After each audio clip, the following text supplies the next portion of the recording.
Namo Sang Yang Adi Budaya, Namo Buddhaya. Segenap umat Buddha yang berbahagia dimanapun Bapak Ibu berada, kembali saya akan menjelaskan tentang perwujudan dari 33 perwujudan Kuan Yin Posat Mohosat, yang video yang lalu sudah sampai urutan yang ke-12. Saat ini saya akan melanjutkan urutan yang ke-13 dan yang lainnya. Semoga dengan kita mengenal perwujudan-perwujudan Kuan Yin ini, kita sudah tidak asing lagi ketika melihat di wihara maupun di tempat lain ada rupa maupun ada gambar-gambar Kuan Yin Posat Mohosat ini, dan segenap umat Buddha langsung bisa mengetahui makna dari bentuk perwujudan dari Kuan Yin Posat Mohosat ini. Kuan Yin satu daun, dia mengambang di atas air pada selembar daun seperti Bodhidharma pada sehelai alang-alang. Meditasinya di sini melambangkan kasita tanah, di mana tanah bisa diproyeksikan di mana saja, bahkan di air sekalipun.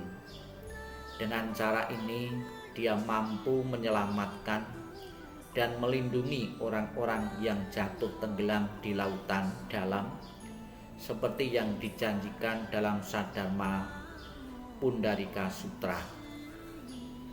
Kita tahu Bapak Ibu, kasita tanah merupakan salah satu objek dalam meditasi di antara 40 objek meditasi yang biasa dilatih oleh umat Buddha. Namun di sini kasita tanah dipakai untuk menggambarkan bahwa Kuan Yin Posat Mohosat sanggup menyelamatkan dan melindungi orang-orang yang tenggelam di dalam lautan samsara. Inilah sifat welas asih yang nirbatas, yang tanpa batas seorang bodhisattva, seorang makhluk suci seperti Kuan Yin. Beliau tidak memperhitungkan tentang keselamatan, tentang risiko yang akan dialami ketika menyelamatkan makhluk-makhluk yang tenggelam di lautan samsara sedalam apapun. Ini juga demikian, hendaknya segenap umat Buddha pun juga harus meneladani apa yang dicontohkan oleh Kuan Yin Posat Mohosat ini. Jika sekeliling kita perlu uluran tangan orang-orang yang sedang menderita, orang-orang yang sedang jatuh dalam kesulitan-kesulitan, kita pun sebagai umat Buddha harus merasa terpanggil untuk meringankan beban penderitaan mereka. Berikutnya Kuan Yin berkerongkong biru. Ini adalah Nilakanta. Nilakanta seperti yang ditulis, ini pengaruh dari ajaran agama sebelumnya. Ada tanda biru gelap atau abu-abu di kerongkongnya, yang dikatakan akibat dari meminum racun jahat dunia. Kerongkongan biru Nilakanta adalah adaptasi simbolis dengan cerita Hindu tentang Siwa yang dikatakan telah menyelamatkan dunia dari kehancuran dengan meneguk racun dari mulut Raja Naga Wasuki, sementara para dewa dan iblis mengaduk lautan susu bersama-sama. Racun itu tetap tinggal di kerongkongan Siwa tanpa melukainya. Dalam mitos Mahabharata, racun itu dikenal sebagai Kalakuta yang berasal dari lautan. Itulah tentang Kuan Yin yang dengan kerongkongan berwarna biru. Kemudian Kuan Im kekuatan kebajikan. Kebajikannya mempunyai kekuatan untuk mencapai semua makhluk hidup.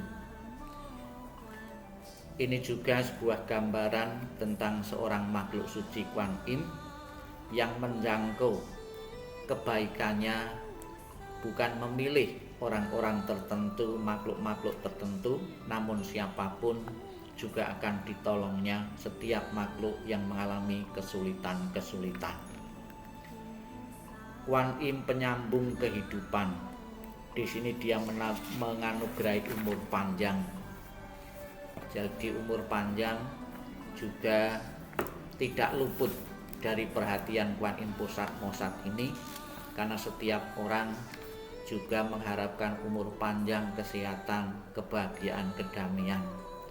Dengan harapan dengan umur panjang kita bisa lebih banyak lagi hidup di dunia ini. Namun demikian Bapak Ibu, setelah kita mempunyai umur panjang, hendaknya kita juga harus mengisi umur panjang ini dengan hal-hal yang positif, hal-hal yang baik, senantiasa menambah kebaikan-kebaikan melalui pikiran, ucapan, dan tindakan. Jangan pernah menyia-nyiakan atau membuang begitu saja umur panjang itu dengan hal-hal yang negatif yang tidak berguna. Kuan Im harta tak terbatas. Perwujudan ini didasarkan pada Saddhamma Pundarika Sutra tentang sumpah Avalokitesvara untuk menolong para pelaut dalam perjalanan mencari harta yang didamparkan oleh badai ke pulau berpenghuni raksasa. Harta di sini melambangkan 3 mustika, mengingatkan kepada Ratana Sutta dari kanon Pali. Jadi beberapa keluh kesah yang dialami oleh makhluk-makhluk di alam dunia ini yang sedang mengalami kesulitan ketika mencari nafkah, mencari penghidupan, harus mengarungi samudra. Dan di tengah samudra inilah bahaya, risiko. Banyak terjadi kapal-kapal nelayan maupun kapal-kapal besar lain pun juga akan mengalami gangguan dari ombak, dari badai yang besar. Di sini Kuan Im Pusat Mosat akan menolong yang sedang mengalami kesulitan, yang sedang mengalami ketakutan di tengah lautan. Kuan Im gua batu. Dia duduk di atas batu di mulut sebagai gua untuk melindungi makhluk hidup dari ancaman ular beracun yang seringkali mendatangi gua seperti itu. Kuan Im yang menenangkan. Dia menenangkan lautan, melindungi nelayan dan pelaut, serta menyelamatkan kapal karam. Kuan Im Pusat Mosat juga digambarkan memberkati, melindungi nelayan, orang-orang yang bekerja mencari nafkah di lautan, sehingga ketika dia berdoa berharap pertolongannya, Kuan Im pun akan menjawab jeritan ratapan para nelayan dan para pelaut yang sedang mencari nafkah, mencari penghidupan di laut. Kuan Im Anu. Anu adalah singkatan dari Anawatapa, Pali Anotata, tempat Ratu Mahamaya dibawa dan dibersihkan dalam mimpinya tentang kelahiran Sang Bodhisattva. Anawatata adalah salah satu danau paling terkenal dalam kitab suci Buddhis dan dikatakan airnya bisa mensucikan seseorang dari kekotoran batinnya. Komentar Samanapala Sutta membandingkan absorpsi kedua dengan kolam yang dalam.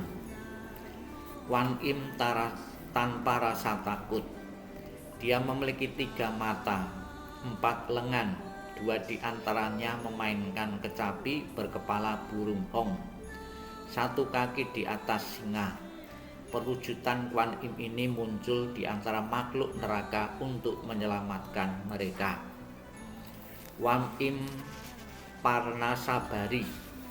Perwujudan ini ditemukan dalam Parnasabari Dharani. Dia melindungi dari ancaman wabah, pes, serangga, penyakit, serta menganugerahi umur panjang dan kesehatan. Kwan Im Vaidurya. Perwujudan ini didasarkan pada Saddhamma Pundalika Sutra yang menyatakan bahwa kalau seseorang yang akan dihukum penggal memanggil namanya, dia akan selamat dari hukuman tersebut. Ada catatan dari dinasti W Utara, yaitu 386 sampai 534, tentang Sun Jingde, seorang pemuja Kwan Im yang ditangkap oleh pasukan musuh. Tetapi semalam sebelum hukuman pancungnya dilaksanakan, seorang biksu muncul dalam mimpinya dan mengajarkan untuk melafal Vaidurya Raja Sutra sebanyak 100 kali. Dia terbangun dan melakukan seperti yang diperintahkan. Keesokan paginya, sang Algojo memenggal lehernya 3 kali dengan pedang, tetapi malah pedangnya yang patah setiap kalinya. Dia dibebaskan dan saat pulang ke rumah dia melihat bahwa arca Kwan Im di rumahnya berbekas 3 tanda bacokan di kepala. Vaidurya adalah sejenis permata yang disebut mata kucing. Kwan Im Tara ini adalah perwujudan cinta kasih dari seorang ibu. Dia berwarna biru putih, berjubah putih dan memegang teratai di kedua tangannya. Tara akan di Kwan Im Tiram. Kwan Im ini digambarkan duduk di atas cangkang tiram raksasa. Legenda mengisahkan bahwa Kaisar Tang Lesung 826 sampai 836 sangat senang memakan tiram. Saking senangnya dia menyuruh pejabat istana untuk menekan para nelayan agar mencari tiram. Suatu hari sang kaisar dibawakan sebuah tiram raksasa, tetapi begitu dia baru mulai akan memakannya, tiram itu terbuka sendiri dan dia melihat ada seorang manusia di dalamnya. Seorang biksu yang ditanyainya menjelaskan bahwa itu adalah penjelmaan Kwan Im. Sejak itu sang kaisar berhenti makan tiram. Dia menitahkan untuk membangun wihara dan arca Kwan Im di seluruh wilayah kekaisarannya. Kwan Im 6 waktu jaga. Di India kuno, satu hari itu dibagi menjadi 6 waktu jaga yang masing-masing terdiri atas 4 jam. Ke-6 waktu jaga di sini mewakili 1 hari. Berarti Kwan Im terus-menerus menjaga seluruh pemujanya sepanjang hari tanpa istirahat sedikit pun, yang secara efektif mencakup seluruh masa hidup seseorang. Kwan Im Maha Pengasih. Kasih sayang Kwan Im itu tak terbatas. Dalam meditasi kediaman luhur Brahma Wihara, ini dikenal sebagai menghancurkan rintangan. Bahkan mara yang terjahat sekalipun berada dalam jangkauan kasih sayangnya, karena hakikat kebudaan itu ada di dalam diri setiap makhluk. Kwan Im Istri Malang. Ini adalah perwujudan feminim lainnya.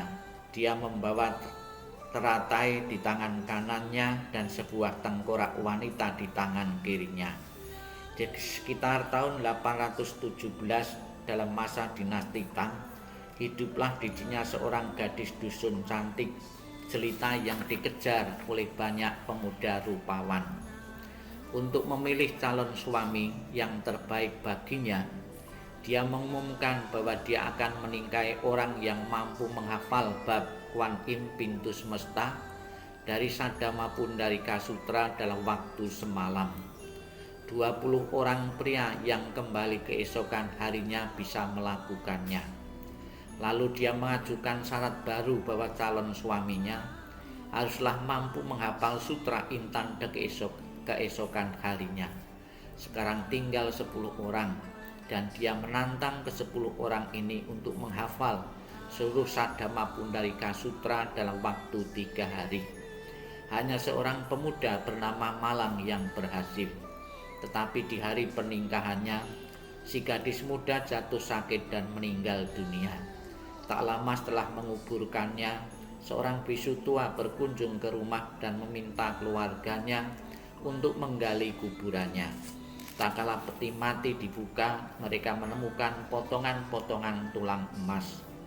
Biksu itu menyatakan bahwa wanita yang meninggal itu adalah perwujudan Kuan Yin, dan sesudah biksu itu menghilang begitu saja. Semenjak hari itulah orang-orang di wilayah tersebut berubah menjadi pemuja Kuan Yin yang taat. Demikianlah Bapak Ibu Saudara sekalian, Kuan Yin dalam berbagai perwujudan-perwujudan, makna dan artinya, semoga kita semua bisa memahami dan bisa belajar dari perwujudan-perwujudan itu untuk kita terjemahkan dalam kehidupan kita sehari-hari, sehingga kita akan selalu terinspirasi dari rupang, dari gambar, dari Dewi Welas Asih Kuan Yin Pusat Moksat ini.